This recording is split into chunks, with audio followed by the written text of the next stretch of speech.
Donovan Mitchell, What's up? how we feeling? I'm good. Summer's been good. How are you? I'm amazing. I like your shirt. Thank you. It's an album. Make sure you guys go check it out. It's out now. Make sure you go get those streams from my girl. I'll stop talking, but I do like the shirt. Thank you. Thank you. You know what I was thinking about as I was getting ready to do this interview? How has your nickname stuck? Because we have to bring back NBA nicknames. Mm-hmm. And I think you're just one of the few that people understand. Spider is you. They can use it in the broadcast. It's become a part of your persona. Yeah, I mean, it's wild to think that, especially like you said, there's like remember the whole Twitter thing where it was like everybody, they gave random guys nicknames, like maybe like during the season, like they called Evan like the anomaly, or somebody called the anomaly, all those different things, and that like went away.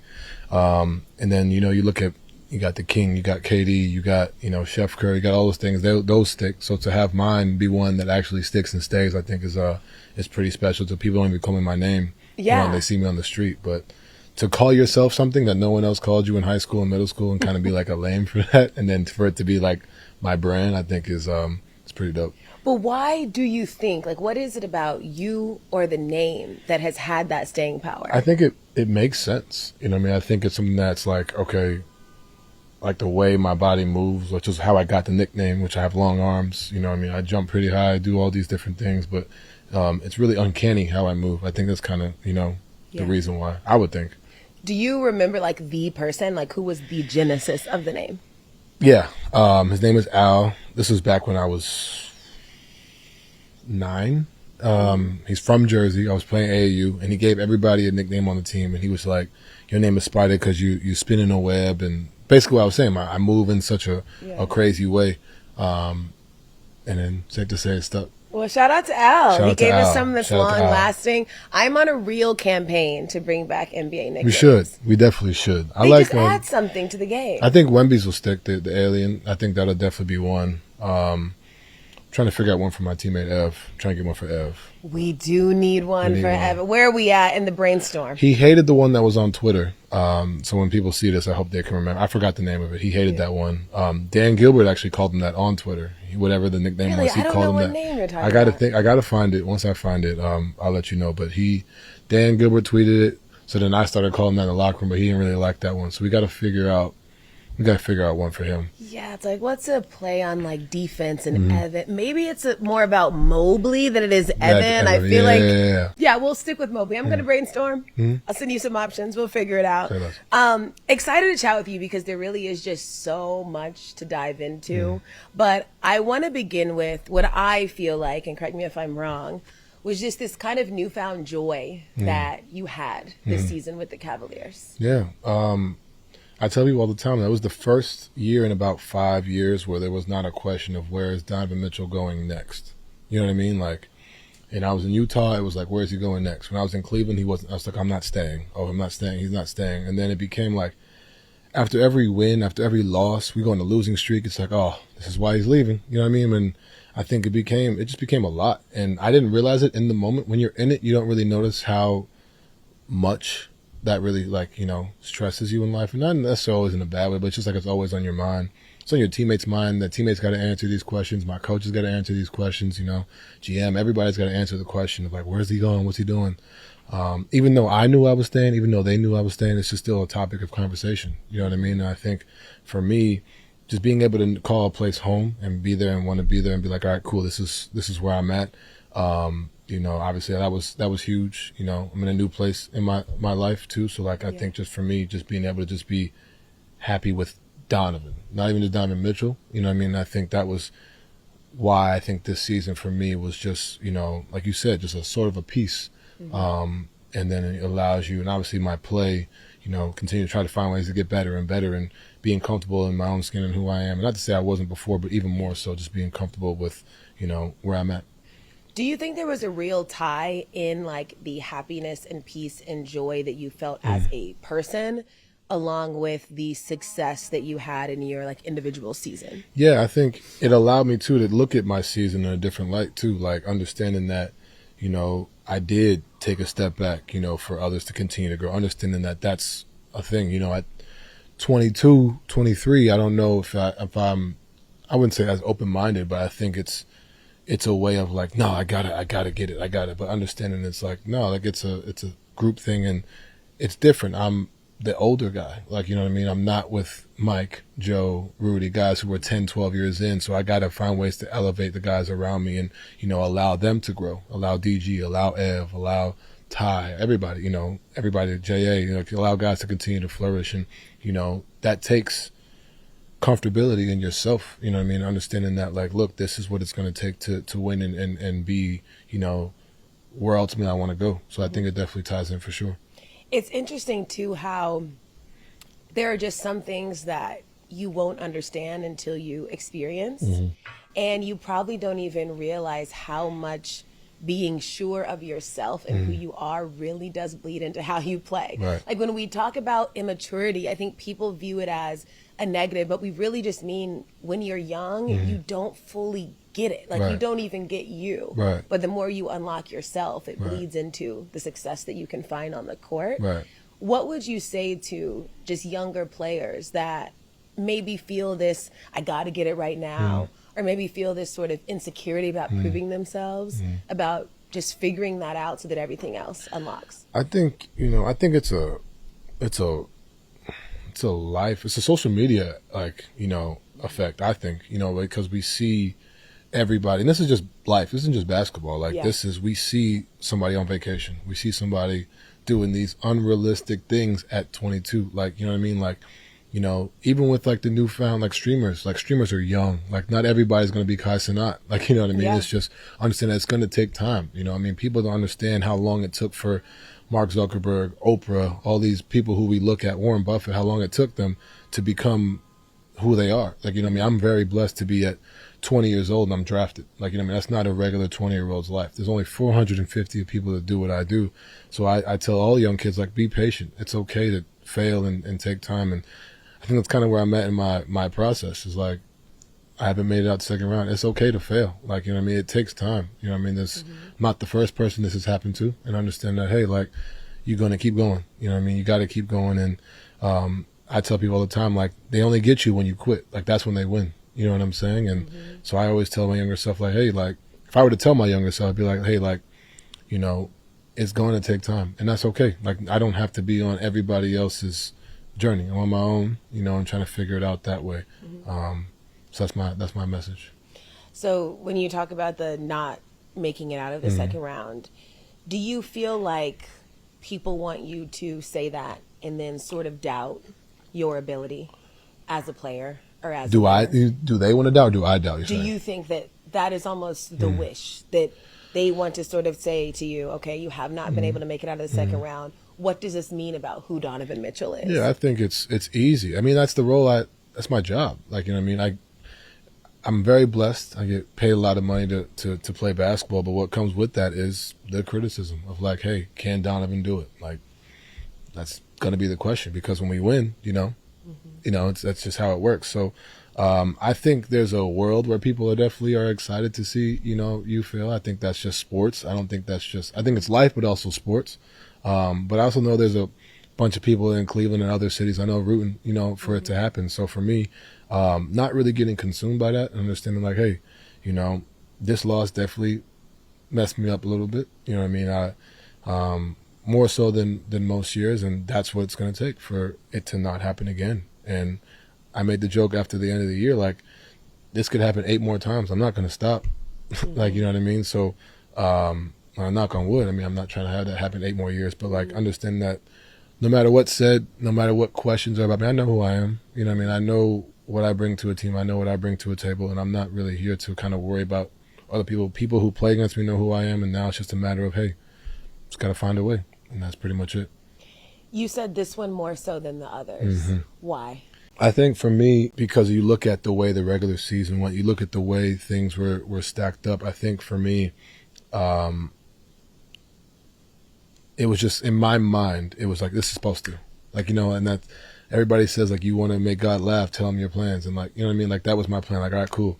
60 games, we on these win streaks. All right, cool. This is, I'm not saying we took anything for granted at all by any means, but I said, like, this, it just felt like this was that time. You know what I mean? I think everybody can agree with that. So I think that's why when it ended so abruptly, like, even the summer, like I didn't have any plans. Like I didn't know what to do. Like, you know what I mean? Like, so that's why I think I found myself like, even though I was moving around and different things, I found myself still just sitting there just trying to process like that we don't play tomorrow.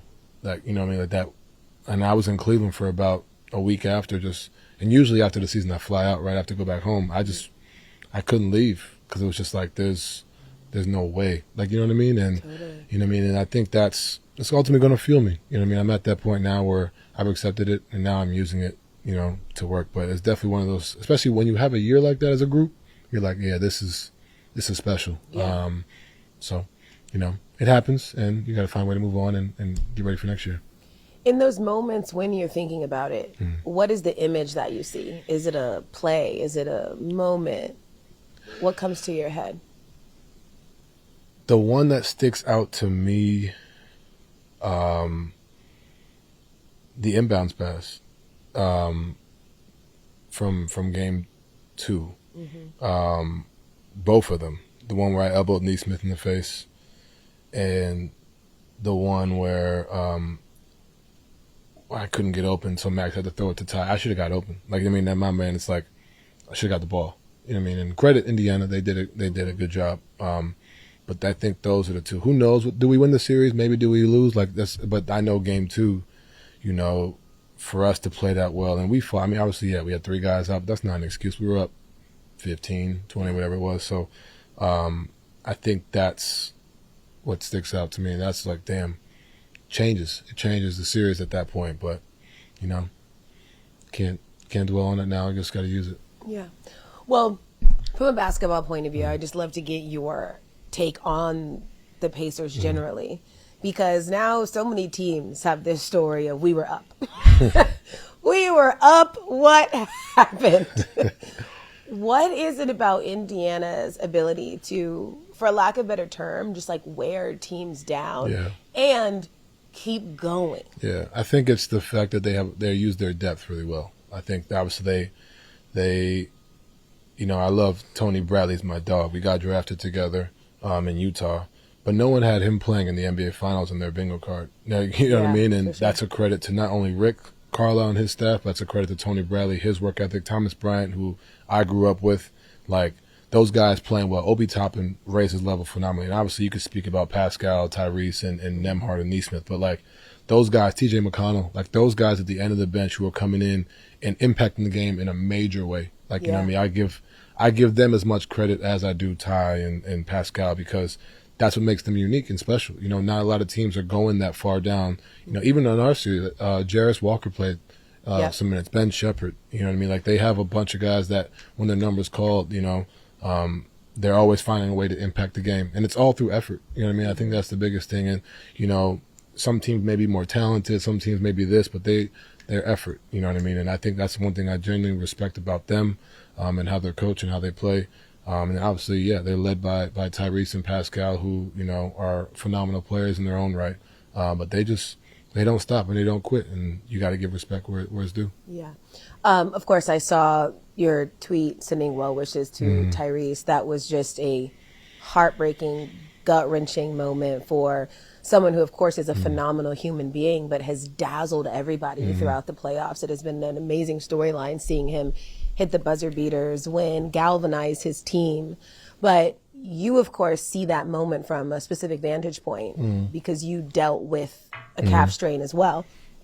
And something that I remember is you called me and you were really upset that the news of your calf strain even became public. Right. Why was it so important for you for that to stay private, and why were you upset? I think for me, I didn't want it to be a thing.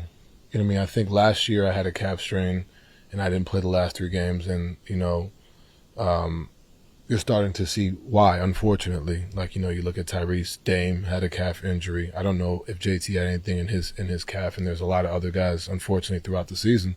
But, you know, obviously, like, I didn't want that to be a thing. You know what I mean? I think for me, my mindset was like, I don't want no other BS. I don't want no other bullshit. I was like, hey, yeah, I'm hurt. Everybody's hurt. You know what I mean? And it's like, all right, you know, we're still going to find a way regardless. You know what I mean? And everybody's in pain. And, you know, I think that for me was just my own thing that I wanted, you know, and, you know, unfortunately it was said, and, you know, that's a thing that people now know. And it's like a thing that people talk about. I'd rather it kind of be, because I already had the ankle injury, which I rolled right before the season, or right before the playoffs. But I think for me personally, I just wanted it to be, you know, win, lose, or draw. It's because of what happened. It's like, oh, this or that. Like, no, I mean, yeah, give us grace, but like, no, we should have won, in my opinion. And I'm not going to say, oh, it was the calf or it was this and that. And I think that's why I like to try to keep it in-house as much as possible. Well, now that we are somewhat removed from it, did it hinder you? And if so, how much? Yeah. I mean, like, if I watch the games back, and there's just certain things that, you know, moments and different things. And like I said, you mix that with the pace that we're playing at. It made it tougher, but, you know, I'm not using that as no excuse. I want to that's why I tried to keep it quiet. I don't want it to be a thing, but yeah, there's definitely a pain management thing. And it's unfortunate when you have the year we have, and then we do it the way, you know, and it really came from the ankle, like, you know, the ankle being rolled, and then you're overcompensating. And that's really what started it all. But, I mean, hey, it happens, and we'll figure it out from there. Yeah, no, I feel like this is really interesting and important perspective to hear, because after this, it feels like there's a lot of sort of misinformation and opinions about these moments and what you should do and what you shouldn't do. So can you just enlighten me on what your process was in terms of pain management? But also, was there an element of like fear for you about what this calf strain could mean? Yeah, I think there's always that, like, you know what I mean? And I haven't spoken to Tyrese. I don't know his process to it, or Dame, the two guys who I know had calf things. But Tyrese, I mean, it's game 7 of the finals. I think you ask any guy in the league, you know, I mean, Jamal, I think last year played through a calf strain. Like, there's guys that have done it, you know, and I think I don't think he regrets doing that. I think he does. Yeah, he said he didn't. You know what I mean? I think so. For my process, it's like I said, you do everything for the season. I'm not, in my brain, there's no way. Like, you know what I mean? There's no way I'm letting this, you know, affect me from not stepping out on the floor, you know, and I take what comes with it. You know what I mean? I think that's, if, you know, I'm very thankful that nothing came out of that, but that's kind of my process. Like, hey, like, you have to drag me off the floor. Like, you know what I'm saying? And I think that's, you know, does it change a little bit after seeing these things happen? Maybe, possibly. I think, you know, it's hard for me to say that, because I may be in a moment, I may be like fighting the doctors and team doctors to get out there. But I think right now, seeing that, and it's tough, man. And you know, there's guys on TV that have said that have had their opinions and whatnot, but you know, for me in that moment, it was like, there's no way. Yeah. I'm not getting out there. Well, because to your point, I just think when you're a competitor and, you know, you have lived your whole life for this game, for this big moment, nothing is going to stop you from going out there. You want to do it for your teammates. You want to do it for your coach. You want to do it for the fans. But is there a conversation of, okay, how do we sort of save athletes from themselves? Or is this just a part of the game? I think it's also, too, the levels of the strain. Like I said, I don't know the level of each and of them. To be clear, I'm only talking from Donovan's perspective. Yes. But for me, I think it's a conversation, and I respect our training staff. I love our training staff and our doctors, and I think it's really a conversation in field. Calf strains are tough, man. Like, I don't know, I'm making a number up here, but I would say probably 90% of docs would tell you to sit down. Like, you know what I mean? And I think that is a conversation of saving you from yourself. However, I think, like I said, you know, this meant so much to not just us as a team, but the city. Like, you know what I mean? And I think for me, I've never made it past that round. So I think that, you know, was like a thing to try. Like, I gotta figure out a way to get out there and play. You know what I mean? Understanding that I've been in this position before. I've had the best record in a conference, and, you know, gotten to that point. So I definitely think that played a part. But like I said, moving forward, does seeing all these things change things? As I'm getting older, I think definitely, for sure. But yeah, it's definitely something that is a fine balance that I think teams need to have, because it's scary, man. This is tough, and it sucks to see you losing, you know, talented guys, man, between JT, Dame, I'm forgetting guys, DeJounte, you know, and whoever I'm missing, please forgive me. But I think it's something that is definitely need to be talked about. I think the league and the PA are definitely going to speak on it and try to figure things out, because it's tough. Yeah. No, it's tough. The image is tough. I hope every single person that is dealing with injury comes back fast, better, healthy, all of the things. So I know that you also feel the same. We are sending all of the well wishes. I think something that strikes me, like as I'm talking to you about this season, the ups and the downs, is you do seem to be at a real peace with it. Kind of this knowing that there will be more, that you'll have another chance. And it's striking me because that's not how most players are after a loss like that. I think for me, understanding that, you know, the patience of it, like I can let it affect me in a way of, I can let it affect my training, my habits, what I do, like, and take it to another level. But I can't let it affect my mental every single day, because then that hinders you. You know what I mean? And then you get to the moment and you tighten up, you seize up, you know, because it's June, whatever, and I'm over here stressing about it.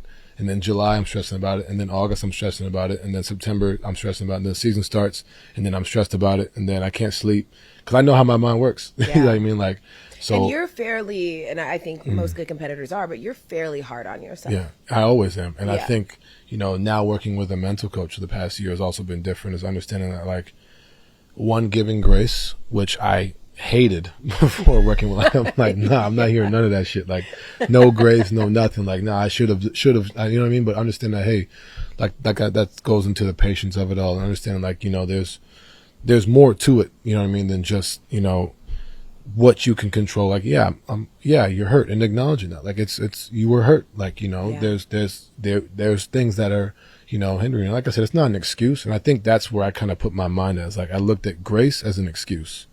You know, I think, and understanding that giving yourself grace, understanding, like, okay, this happened. How do we fix that? How do we work towards that? So I've started working on my body earlier than I ever have in my career this summer. That's the first thing. Then what does court look like? What does, you know, am I conditioning just on the floor? Am I conditioning in the pool? Am I taking Soul Cycle? Am I boxing? Am I doing all these different things? So that's kind of where my mind is at, which allows me to be in that space, because you know me, like, in years past, I'd be like, that's the only thing. And it also takes away from life, like, for sure, living, you know, life as well. And so yeah, it's been a long fight, but I'm starting to realize that it's a process. You know what I mean?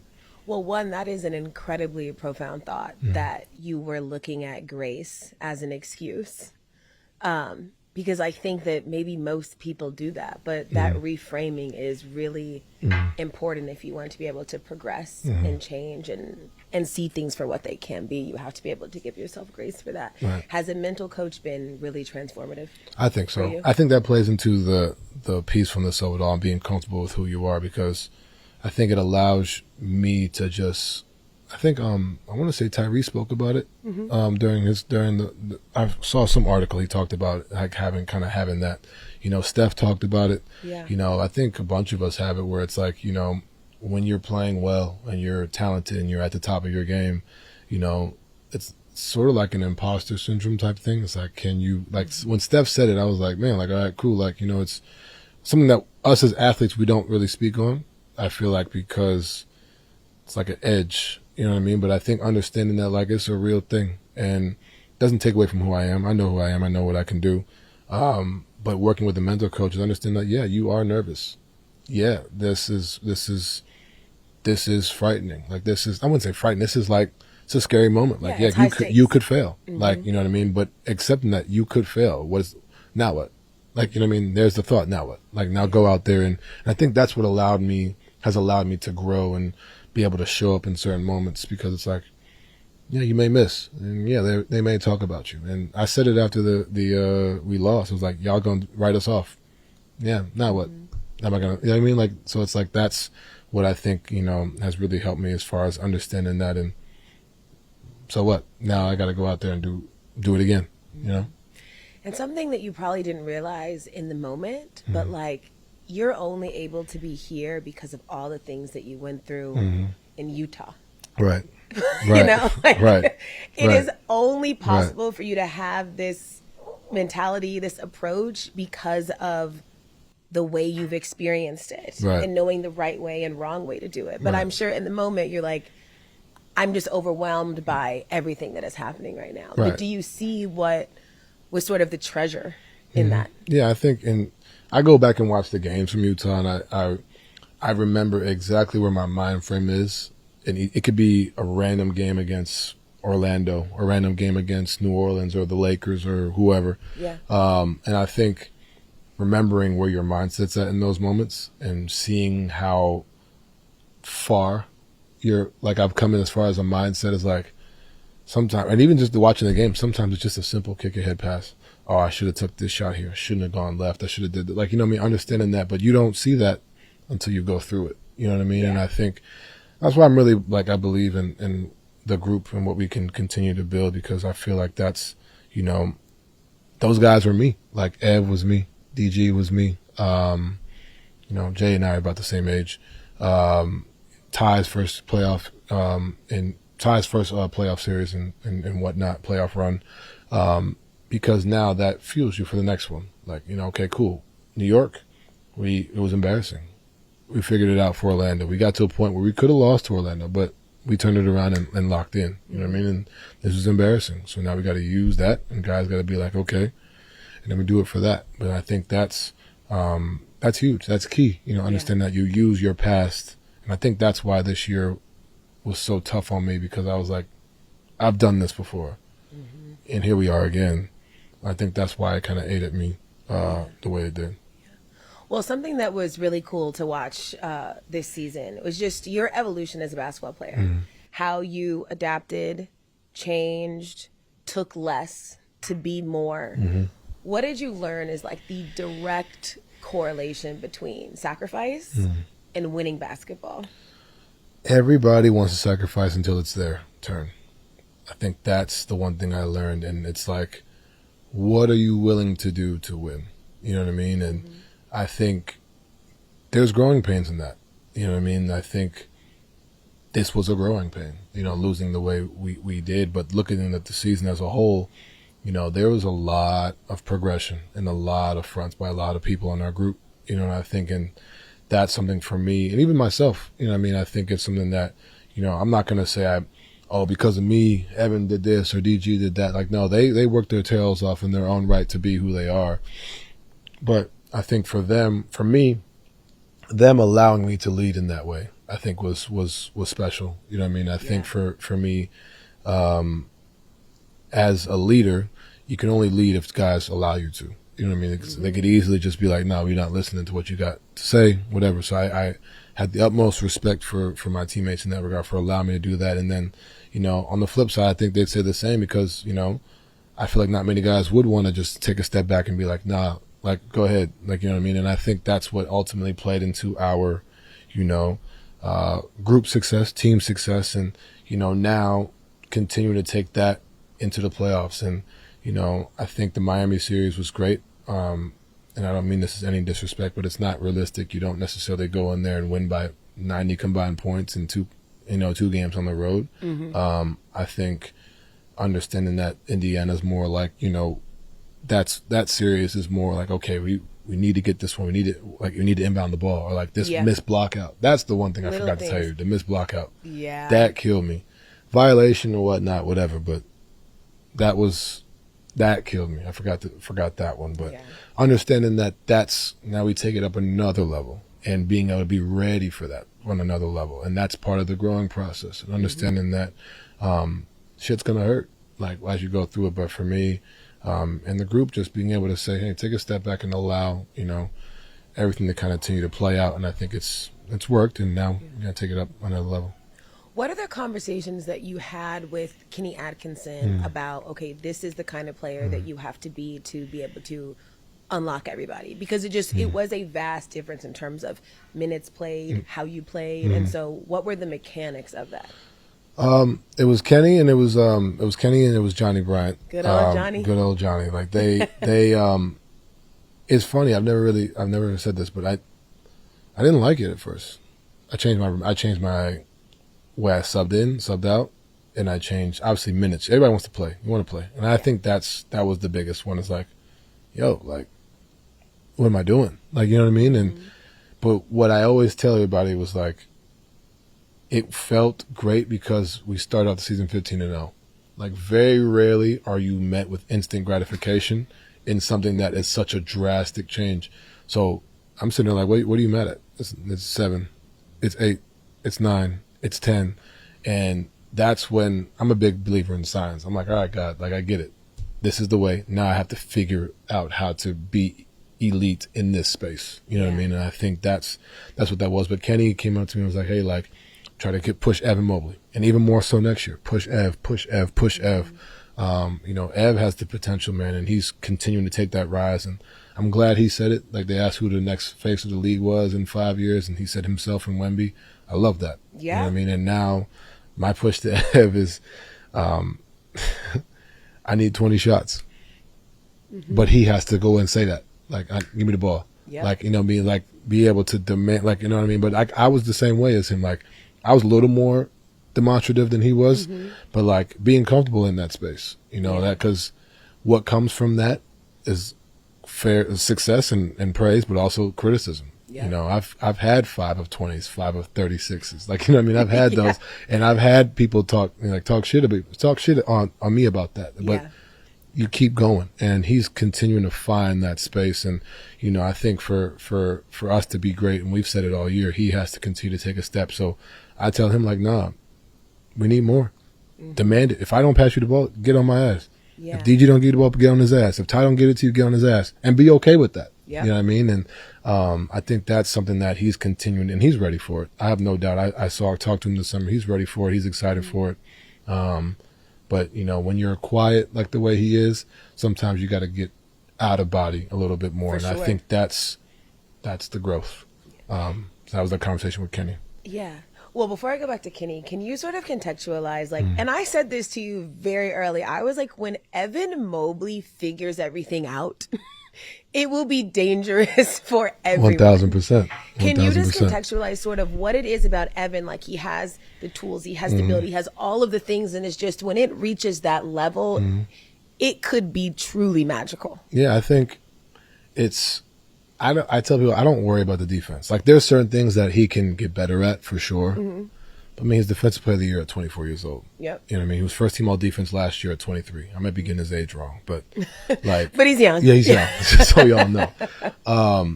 But offensively, man, like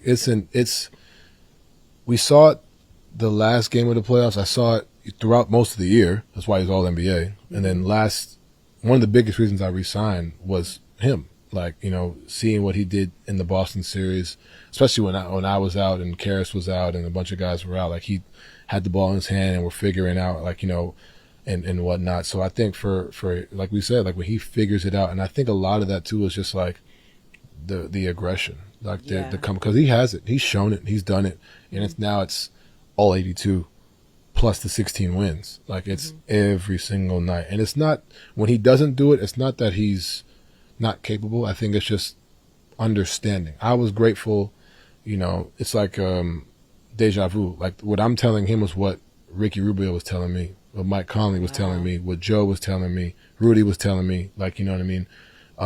Jordan Clarkson. So now I'm that, and understanding that, hey, like, it may be some uncomfortable conversations with us. It may be like, could we get on each other's ass? It may be that. And be okay with that. You know, you may demand the ball and turn it over 4 times in a row. Don't mean we won't give it to you the 5th time, but like understanding that that's what comes with continuing taking the step to be the guy. You know what I mean? But like I said, it's growing pains. That's the process of it. And I think, you know, you see it so much throughout the season, and I'm like, man, he has no idea. He does, but he doesn't. You know what I mean? And I think that's what makes him special. And he's such a great kid and a great human. And I mean this complimentary. He has sort of like an innocence about him. Exactly. You know? Exactly. That, like, it's just very endearing. But to your point, when you kind of get into that different gear, you can still maintain like who you are, but you're showing something else. I think that's when everything will sort of click and come together. But no, Evan is great. It's been great to watch him continue to grow. You said something I want to revisit though, which was how at first you didn't like it. You didn't like the change. It was tough. I'm curious how you got out of it, because I think for a lot of athletes generally, that is the thing that will hold them back. They've decided they don't like it. Why am I not playing? Why am I playing less? I'm Donovan Mitchell. Like, it's that ego that can get in the way of the wins. And so how did you not let that happen outside of the fact that you saw that y'all were winning? I think for me, to your point, like, I'm so regimented. I'm very routine based, almost to a fault, which is why I didn't like it. You know what I mean? I think because, all right, even my mom and sister know, like, all right, at 3-minute mark, I'm coming out the game. Y'all can go get food. I'll be back at the 8-minute mark in the second quarter. Yes. Like, that's how much, that's how, like, for 7 years, that's what it was. Like, you know what I mean? So to automatically come in and change that, it was like, whoa, like, you're throwing off my routine, right? What I like to do. But like, to your point, you said a lot of guys wouldn't do it.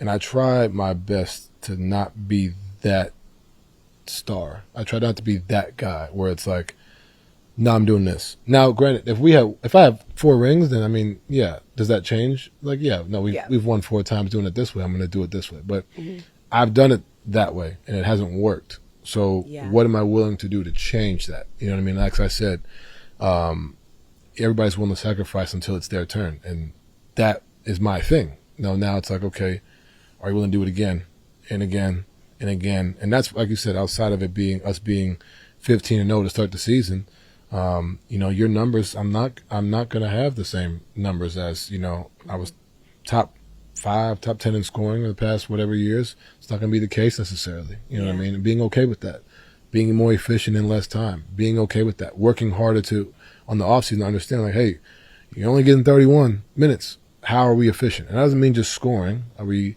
turnovers? Are we less turnovers? Are you affecting the game in a positive way? Are you rebounding? Are you passing? Are you doing all these different things? Are you defending? Yeah. That's what it's going to take, because like I said, like, for 7, now 8, but 8 years, it hasn't worked. You know what I mean? And not to say that I'm not good enough, but it's like, you just need to find a way to elevate again. And that's by rerouting and trying to figure out a different way. Where I feel like some similarities in what you're saying is also the arc of Jason, in which Jason sort of had to also sacrifice and understand how people would see his game, but it led to a trophy. Do you see any of that? Yeah, I think, to your point, like, everybody talked about he's not in 50. It's not this, it's not that. Oh, after USA, he's definitely gonna, do this and that. I think to my point, it's more of like so what? Like, this is what it's gonna take, and being comfortable enough by being who we are to be like, all right, this is how I get. In his case, how do I get Jaylen Brown? How am I getting Drew Holiday? How is Derek White? How is Al Horford, Kristaps? And in mine, it's like Ev, DG, J.A., Max, Ty. Like, you know what I mean? Like, I think that's, what a true leader, does. And it's not always, people aren't going to understand it, because at the end of the day, people aren't who we are. Like, they're not in our position. So I can't ask random fan to understand what I do. You know what I mean? So, like, when that criticism comes, I don't really hear you. I'm not hearing what you're saying, because you don't understand. You've never been in that foxhole to understand what it takes to be in the seat. You know what I mean? So I think that's the comfortability in who you are, and understanding, like, hey, this is what it's going to take, but also being uncomfortable and being comfortable being uncomfortable in that space. I feel like there have been conversations about the mental toughness of the Cavs team. How do you assess that critique? I think it's something that is part of the growing pain. I think, understanding that there's another layer. I won't say we're weak by any mindset at all. I think we're very tough. I think we're very mentally tough. But I think there's another level. Yeah. I think there's, it requires another level. I think you look at what OKC did. Aaron Gordon comes in, hits the game-winning shot. They come in, take care. I might be getting this wrong. They come in, take care of business in Denver, I believe, right? I think Jalen Williams had a big game or something like that. Like, they got to a similar spot they did against Dallas, but they took the step, and same thing in the finals, They found a way and won Game 7. That's a step, you know what I mean? And for us, we failed at that test. Okay, so next year we got to take that step. So I don't think we're mentally weak as a group. I think, there's just another level that we just need to get to and need to show the world, I guess, essentially, and show other people like, yeah, this is who we are. But ultimately, I can sit here and tell you this, and we got to go out there and do it. You know what I mean? I think that's really what it is. I think we're strong. I think we're mentally strong. I think we're hungry, but we have to go out there and take that step. Yeah. You know, the only thing that I think is more pressure filled than being a star on a team that has never won a championship is being a star on a team that has only won one. Especially in a place like Cleveland where the moment was so momentous. So you have that taste of what it is. And so it's like, okay, we got to go back and do that thing. This is like, this is what this new standard is. And now we have Donovan Mitchell, and now we have to go and we have to do that. Does that resonate with you at all? No, because like, I'm not Bron. Like, you know, when there's being, like I said, it goes back to being comfortable who you were. Like, I'm not going to do it the same way that he did it. You know what I mean? And who knows? Maybe we get there, sit, what do you do, 6 times in a row? Maybe we do that, sit for the next 6 years. Maybe we don't. Like, you know what I mean? But my goal is to find ways to, you know, we're not the LeBron James, Kyrie Irving Cavaliers. We do it differently. We do it with Evan. We do it with myself. We do it with DG. We do it with Max. We do it with Jay, all the guys on the roster. And it's just different. And I don't think I think it's something that people talk about, and it's something that I think is great for the city by all means. And obviously we have a picture of the parade and something we want to put, understanding that, hey, like, you know, we want to do it our own way. You know what I mean? And while still having respect for what was done for the city. You know what I mean? But I think for me, I'm understanding that we do it differently, and we're going to try to find a way to do it differently. And if we succeed, fantastic. If we fail, I promise you we're going to do it. We're going to keep going. Like, you know what I mean? And I think that's, there's always that comparison, for sure. There's always going to be that comparison because there's only one. There's only one other time. But I think we're all comfortable. I'm comfortable to be like, hey, like, that's not us. That was that team. We are different. We are going to try to accomplish what obviously they did and be the second team to win in franchise history.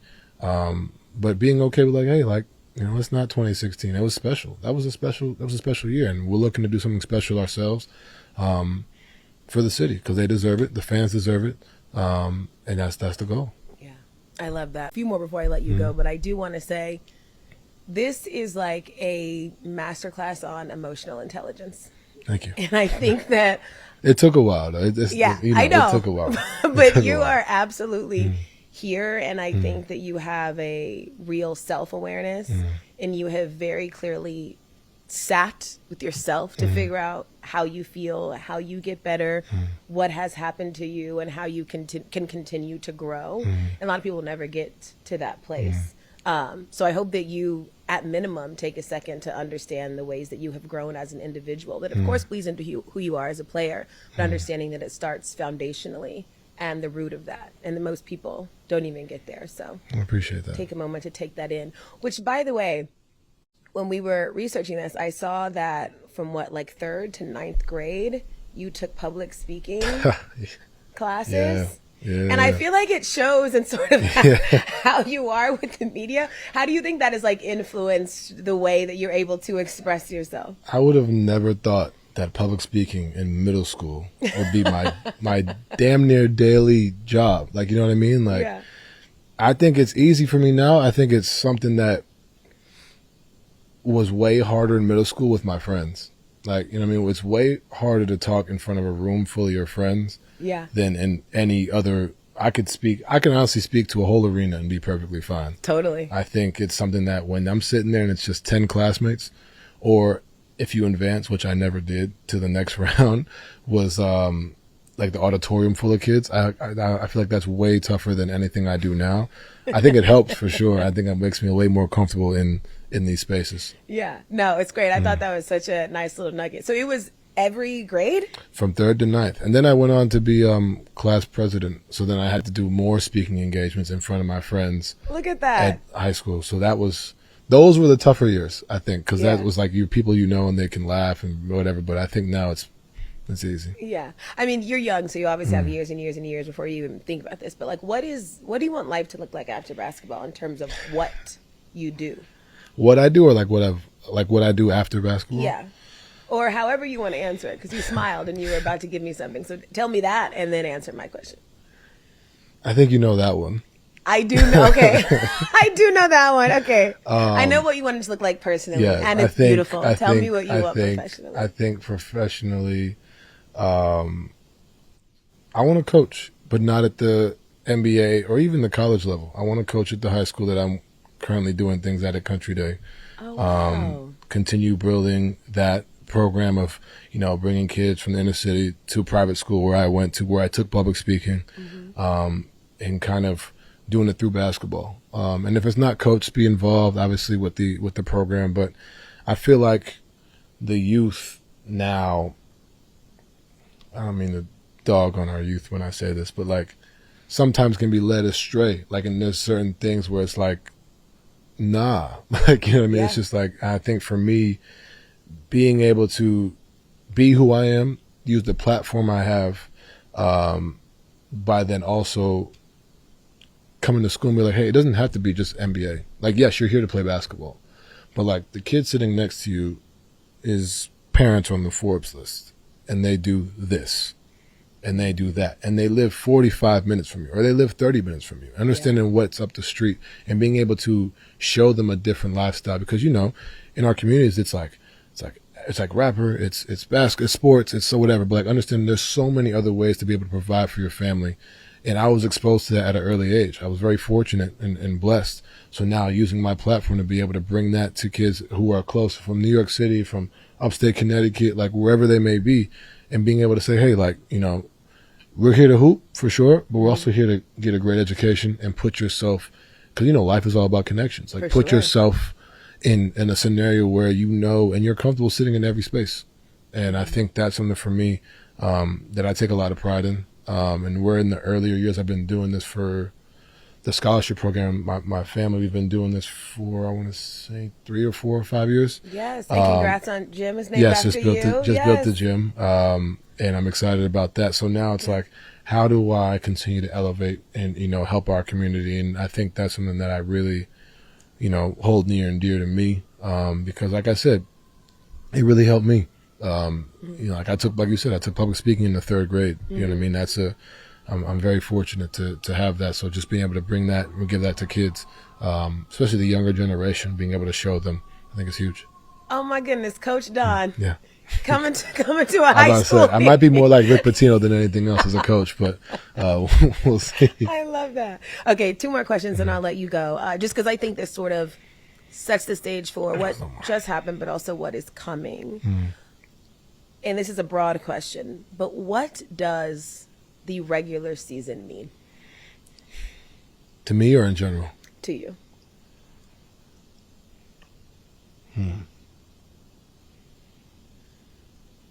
How do I say this? It's important. I think it's, I think we kind of, fair or unfair, we hold this expectation of the playoffs and that's it. I think we miss a lot of special moments, a lot of special things because we overlook the regular season. I think it's definitely important, obviously for seeding. You want to win games, but I think it's important for not just us, but I think it's important for our fans. I think it's important to be able to reach and go to different cities, and showcase our talent and be there. And just like I said, just being there. You know what I mean? And even if we don't play, just being on the bench and kids can say they saw us, and you never know whose first game it's going to be. You never know what that moment will be able to do to inspire, and that's what drives our league. That's why our league is the best league in the world. But I also think I think it's very important. I think it's something that you also, as a basketball team, you build habits that get you to the playoffs. You work on things that get you to the playoffs. In game 25, and, we're in a back-to-back versus, I don't know, Miami and Atlanta. They're 2 different styles, but we could see them. All right, cool. What does that look like? Or if we're playing, New York and Boston, what does that look like? Understanding that, are we down? Like, for instance, we played Boston this year. We were down 25-3. We responded. Very much so. 2 years ago. Yeah. Like 2 years ago, I don't know if we do that. Look out of here. I've been on JT for that one too. But I think, like understanding that, like, we responded. That's a step. Yeah. You know what I mean? But then also later in the season, we went on a 4-game skid or 5-game skid. I played awful, played like shit. But like, I'd rather that, I said this in the media, I'd rather it happen right now. So we learn from this. So then we get to the playoffs and we figure it out. Like, you know what I mean? So I think it's really critical. I think it's important. I think, you know, it's great for our fans, but it's also great for building the right habits. So when you get to the playoffs. Okay, well, I do have to ask, because that game, that was probably that was one of the best games of last season. You lead the Cavs, 22-point comeback to beat the Celtics. We have Jason doing the get the fuck out of here. What's the conversation with Jason after that? So it's funny. Me, him, and Bam have a group chat. So Bam was the one that brought it up. I wasn't going to say nothing. I know JT damn, because every time like we lose, like we take a day, like we take a few days, and then we come back and like everything's cool. And you know, I mean, that's just how we are. So I think Bam said something, and then we kind of laughed it off from that point on. But we've had a few of them. We had the playoff series, you know, and then Bam and I had our own playoff series this year. But that moment, it was funny, man. I guess that's what you get those moments, you know, through 82 games. You know what I mean? You get those moments, and he's had them on other times. Like exactly. He's, you know, 50 points. It's like he's had big nights. I've had 71. Like, you know, like those are special moments that are etched in history. Those are special moments that, you know, are, you know, great talking points, and people on Twitter are talking about it. Like, it's what drives us. But that game was fun. It was, I love playing in Boston. I love competing against, especially him and JB. Those are my genuine friends, who I've known since high school. So I think it's something that I think is, you know, it's great. But that was a good moment for Cleveland. That was fun. I'm glad we had that. Say? I forgot what he said, but I don't know. It was something along the lines like, if I were to summarize, it'd be like, so we're not going to talk about it, or some shit like that. Like, you know what I'm saying? Like crickets. Right. Like, you know what I mean? Something like that. But Bam's always the one that's like egging shit on like that. Exactly. Always. I love it. Okay. Last question. We ask everybody this on the show. Tell me the biggest assist you've ever received off the court. Who has given you the biggest assist off the court? I mean, my mom and my sister. I think are, you know, we're here in New York. Like, I'm from here. I live here, and for them, we spend a lot of time here. AAU tournaments, baseball games, hot gyms, hours upon hours, and my mom sacrificing her time, you know, and kind of following us around. My dad works for the Mets. He was continually finding ways to help, you know, for the family, and still works for the Mets. Big game tonight, by the way. But and then my sister, like, taking time, you know, from being a young girl, like, you know, whether it's, much as I hate to say this, boyfriends, like, you know what I mean, parties, you know what I mean, like being forced to go to hang with me, to do something that it wasn't like I was this child prodigy who was like, oh, he's going to get to the NBA. Like, that wasn't, this was just something I just did on the weekends with my friends. You know what I mean? I was a baseball player. I was, you know, this was to be in a hot gym all day for something. I was trash. Like, I was not good. So, like, I'm always really, you know, grateful for them and my family, because this wasn't the plan. This was just something that they did to support their family member. You know what I mean? And I think for them to be able to do that allowed me to kind of get to this point to where I'm able to take care of them and for life. You know what I mean? And life is good. So I think that's the biggest assist for me in life, for sure. Love that. Well, shout out Miss Nicole and Jordan, and thank you to you for being so open, for giving your thoughts, for reliving something that I know was definitely difficult at the time. It has been a real joy for me to see you evolve as a player, as a person, and see where you are at right now. And I'm really excited for what life is going to bring you, what basketball will bring you. And I appreciate you taking the time to do this. I always appreciate you. Yeah, of course. Thanks, Don. Thank you.